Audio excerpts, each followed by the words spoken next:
Bangladesh railway running staff ও শ্রমিক কর্মচারী union পরিষদের ডাকা অবরোধের কারণে রেল যোগাযোগ বর্তমানে বন্ধ রয়েছে।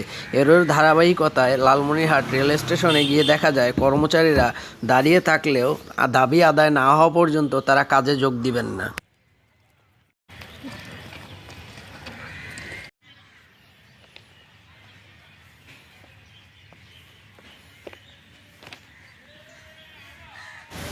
অবরোধের খবর যারা জানতেন না তারা বিভিন্ন স্থানে যাওয়ার জন্য বাড়ি থেকে বের হয়ে এসে বিপাকে পড়েছেন, বসে আছেন স্টেশনে।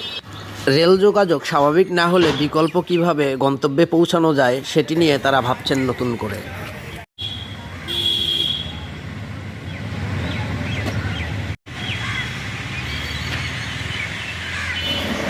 যাত্রীদের ভোগান্তি কমিয়ে দ্রুততম সময়ের মধ্যে রেল যোগাযোগ আবারও স্বাভাবিক হবে এমন প্রত্যাশাই করছেন সাধারণ মানুষ।